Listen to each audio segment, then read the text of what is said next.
A roar mixed with joy and tears reverberates through the air as the light emanating from the Holy Sepulchre emerges, spreading its radiance throughout the basilica. The candles of the Greek Patriarch illuminate the sacred space, known as the Church of the Holy Silar, or the Church of the Resurrection, which stands as a beacon of spiritual devotion and historical reverence in the heart of Jerusalem's Old City. It is not merely a place to visit, but a sacred ground to pray with unwavering belief in the Savior and the significance of this hallowed place. Within the confines of the Church of the Holy Silar, Christians receive a divine revelation through the countless miracles that have transpired here. The holiness of this place may astonish you, for it has witnessed a miracle like no other, a miracle that caused every knee to bow in heaven, on earth, and even in hell.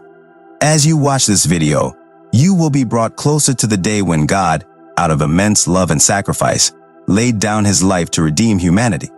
Let us join together in repentance and fervent prayer as we witness the profound wonders of this sacred place. May God bless you.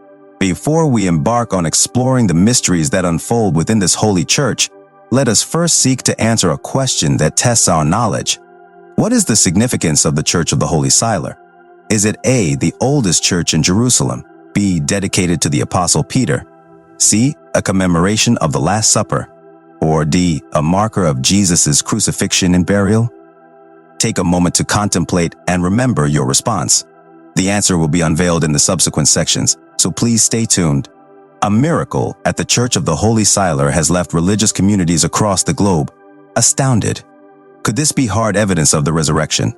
In a recent occurrence, scientists were granted permission to open the tomb believed to have housed the body of Christ within the Church of the Holy Silar in Jerusalem. Rumors abound that the scientists were immediately greeted by a sweet aroma upon unsealing the tomb, an olfactory manifestation reminiscent of the fragrances commonly associated with apparitions of Saint S and the Virgin Mary. While these rumors have yet to be substantiated, a similar phenomenon was reported the last time the tomb was opened in 1809. Furthermore, it was alleged that the measuring instruments utilized by the scientists experienced electromagnetic disturbances when placed vertically on the stone where Christ's body once lay. These devices either malfunctioned or ceased to function altogether. Although the scent reports leave scientists somewhat uncertain, they are far less hesitant to acknowledge the electromagnetic disruptions recorded by their instruments. The phenomenon of the aroma was confirmed by one of the scientists authorized to access the tomb. Antonia Moru, one of the heads of the excavation and construction team, attested to the difficulty of attributing such occurrences to a mere publicity stunt. Furthermore, a journalist who was present during the opening of the tomb testified to the surprise expressed by the scientists. They had anticipated that the grave would be much lower than its actual position. The instruments used for analysis appeared to have been distorted by an electromagnetic disturbance. The miracles of God did not cease there. Every year, on Holy Saturday, a remarkable event takes place within the Church of the Holy Silar in Jerusalem, the miracle of the Holy Fire.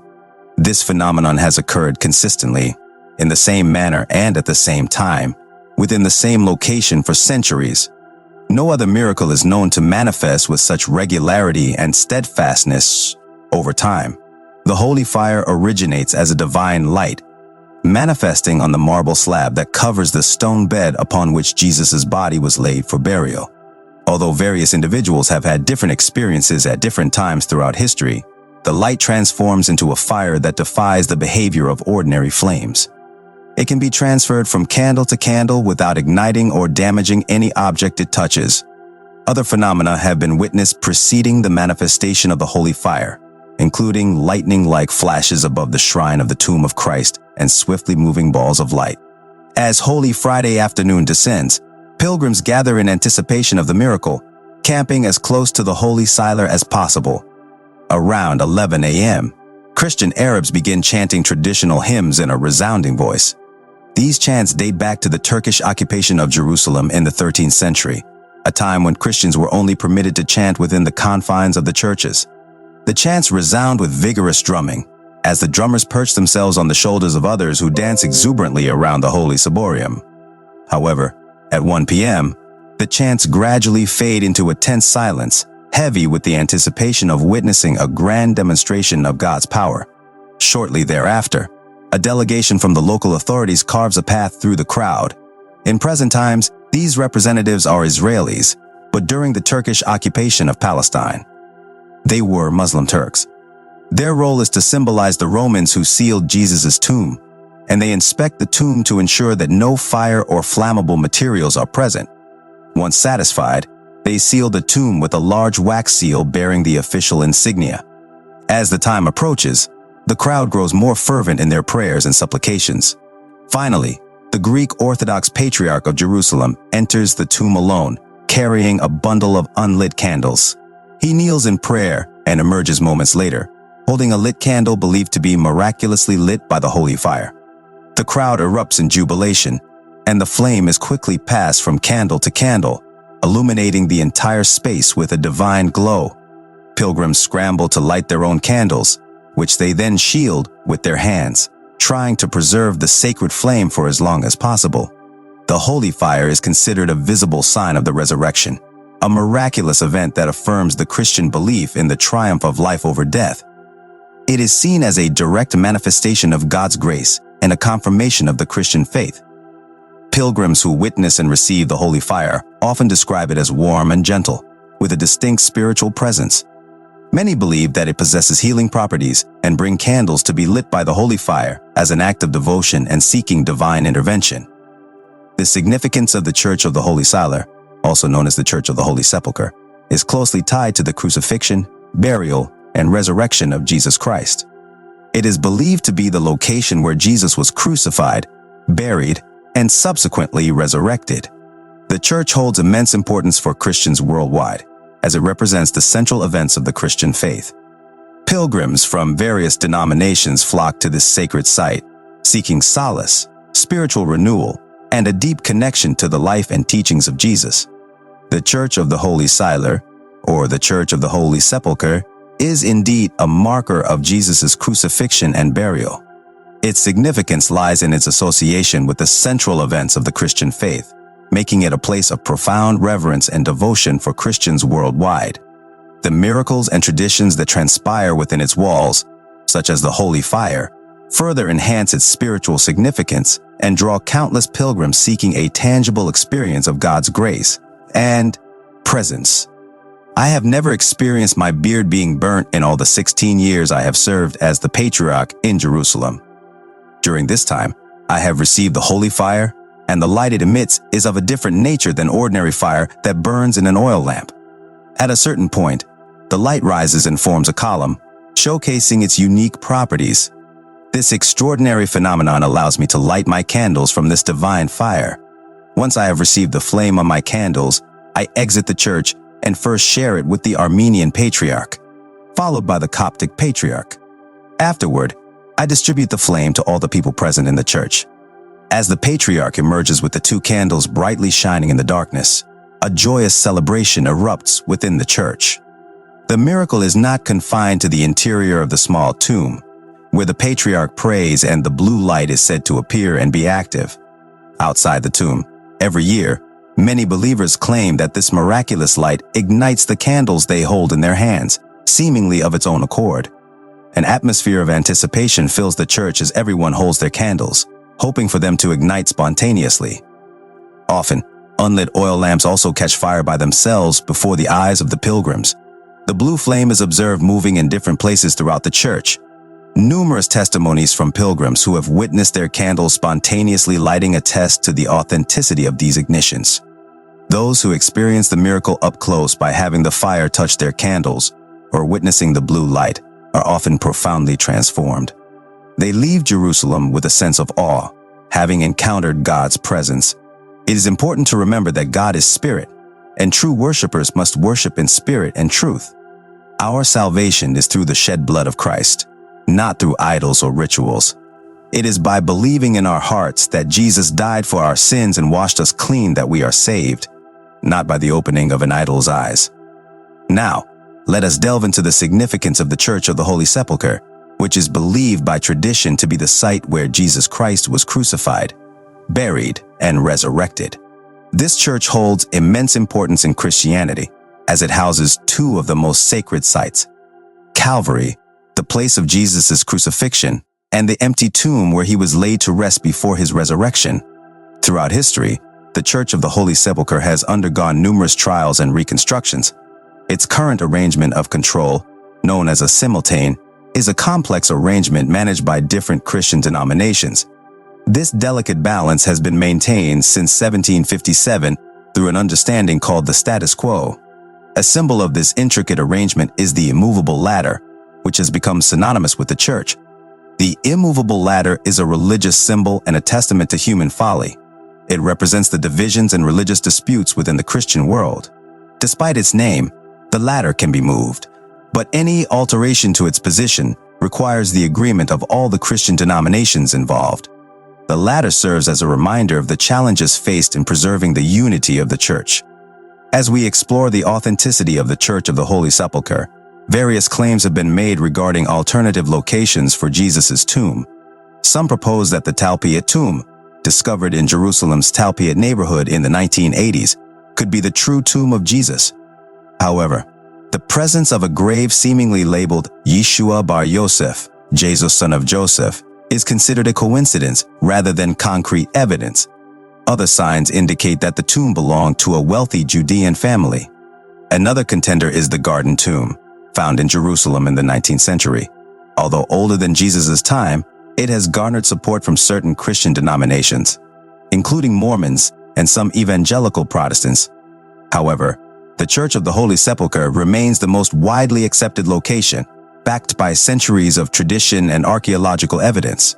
The positioning of the tomb outside the walls of Jerusalem aligns with biblical accounts and is further supported by historical context.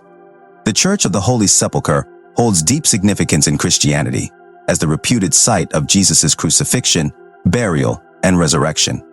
Pilgrims from around the world flock to this sacred place, seeking spiritual connection and witnessing the miracles that unfold within its walls. Despite the complexity surrounding its control and the existence of alternative claims, the Church remains steadfast as a beacon of faith and a testament to the enduring power of the Christian message. The Church of the Holy Sepulchre, located in Jerusalem, holds tremendous significance as one of the holiest places in Christianity. For centuries, pilgrims have flocked to this sacred site, beginning in the 4th century. However, even this revered shrine has not been immune to the complexities of human nature, including vanity, pride, and envy. From its earliest days, Christianity experienced splintering, giving rise to numerous denominations and sects, each claiming to be the sole true followers of Jesus Christ. These various factions fiercely contested for control over the holy places in the Holy Land, especially during periods of Muslim dominance when a government hostile to all Christian denominations ruled. The disputes persisted, and the methods employed to gain advantage became increasingly extreme, including bribery, blackmail, and even the use of force. Today, the situation surrounding the Church of the Holy Sepulchre remains an uneasy status quo, a fragile compromise reached through the mediation of the Ottoman Empire and several European powers. The custodianship of the Church is shared by 6 denominations, with primary responsibilities held by the Greek Orthodox, Armenian Apostolic, and Roman Catholic churches. The Coptic, Ethiopian, and Syriac Orthodox churches also have lesser duties. The Church is meticulously divided into sections, with some areas being commonly shared, while others are strictly reserved for specific sects. Complex rules govern the transit rights of different groups through each section, although disputes and clashes continue to occur, particularly during holidays.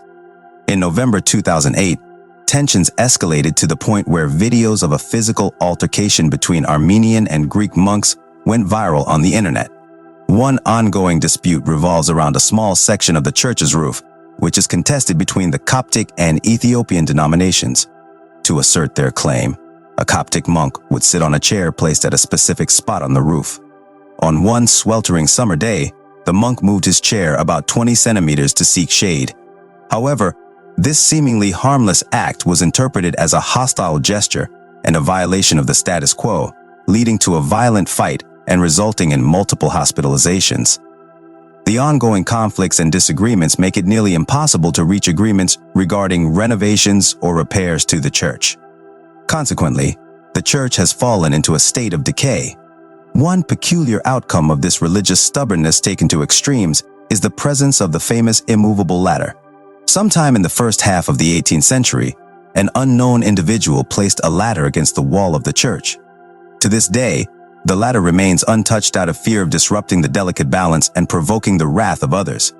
The exact origins and purpose of the ladder remain a mystery, but it stands as a symbol of the entrenched religious divisions that persist within the church.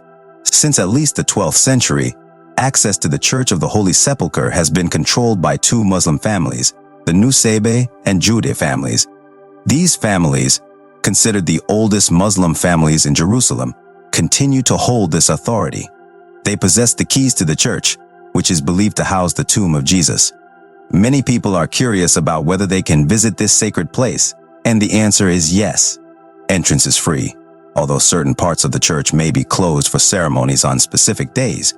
Every year, millions of tourists come to the Church of the Holy Sepulchre to pray and draw closer to God. It is an essential destination for those seeking a connection to the profound religious history associated with Jesus' crucifixion, burial, and resurrection. The Temple Mount, where the golden dome of the rock stands, is another significant religious site in close proximity to the church.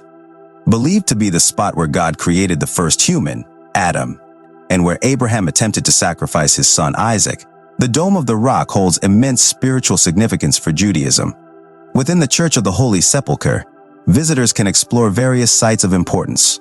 One of the most striking areas is Calvary or Golgotha, which marks the site of Jesus' crucifixion. A stairway leads to this sacred spot, which is adorned with elaborate decorations. Nearby, the Stone of Anointing is believed to be where Jesus' body was prepared for burial. The church's focal point is the Edicule, a small chapel that houses the Holy Sepulchre. Within this chapel, there are two tombs, one containing the angel's stone, believed to be a fragment of the stone that sealed Jesus' tomb, and the other being the tomb of Jesus itself. The interior of the tomb is accessible to the Roman Catholic, Eastern Orthodox, and Armenian Apostolic denominations, all of which hold daily Holy Mass there. In recent years, the Edicule underwent extensive restoration and repair to ensure its safety for visitors. Although the marble slab covering the tomb has been replaced, it is now partially visible through an opening protected by shielded glass. The empty tomb symbolizes the miraculous power of God revealed to believers. When visiting the Church of the Holy Sepulchre, it is important to respect the religious customs and practices observed by the different denominations. Modest attire is expected, and visitors should maintain a respectful and quiet demeanor. Photography may be restricted in certain areas, so it is advisable to inquire about photography guidelines before taking any pictures. It is worth noting that the situation at the Church of the Holy Sepulchre is subject to change due to the complex dynamics and ongoing disputes among the custodian denominations. Therefore, it is recommended to stay informed about any updates or restrictions before planning a visit.